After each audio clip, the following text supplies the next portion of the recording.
All right, my cassette tape loop came in. You guys can see that right there. This is handmade. They put tape across here so that you can record using it.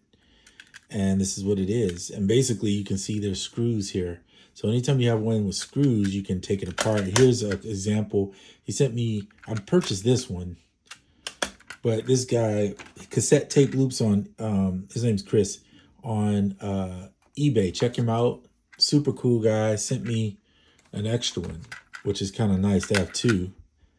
And you can see he used the old tape here of some sort, but as long as it had those screws in it, he was able to build another one in here. And so these are nice to have when you want to make drones, when you want to make those ambient type lives. And he just told me thank you for buying it. He said for quality control, he ran the loops for 5 continuous minutes on each of the 3 tape machines. So he actually used the tape, one of the tape machines, sort of kind of one of the tape machines that I have. I have the TCM. It says 200 on mine. I think his was, yeah, mine's 200, but he ran it on a 20 dB. And he said there was 0 snags or failures to function in any of the loops. So you guys can see it right here. He covered the top of the tape hole with Scotch tape to make the audio tape recordable. And remove this. He said you can remove the Scotch tape to write protect your recordings and prevent accidental erasures. And then you can make your audio recording again anytime by covering the tape holes up. Some machines will record with or without Scotch tape in the place to be sure. So be sure to test your recording devices. So that, I think that's true, because I did it on here where if I record something, for instance, like this tape doesn't have it. So let's just rewind this tape. We'll test here. Now I didn't cover the loop on this one, so let's just see. All right, so we rewind to the beginning. I'm just going to record something right into this mic, and we're going to see if it lets me record if I just press nothing. Rewind it. Oh, wait. Or if I just press nothing.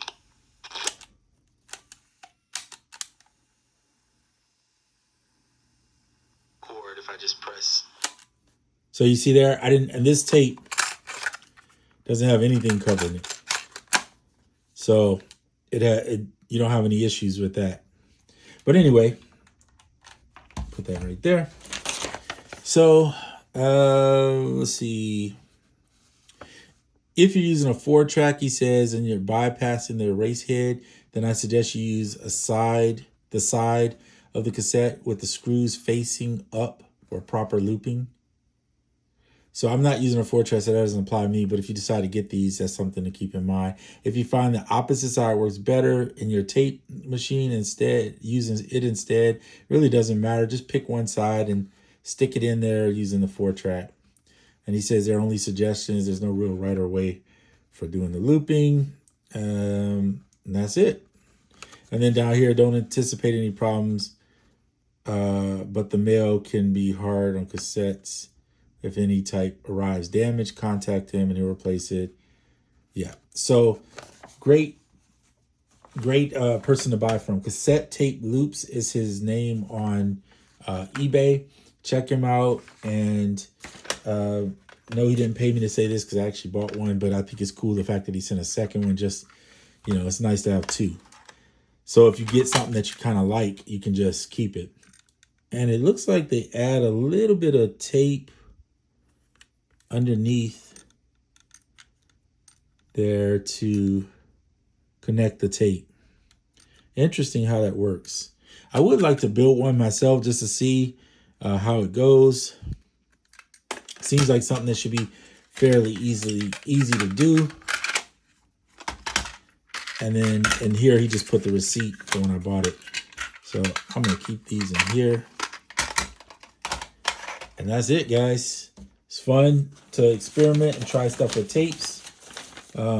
It's a different recording process, and it takes you kind of back with nostalgia if you grew up during the 80s and early 90s where tapes and things were kind of a big thing, right?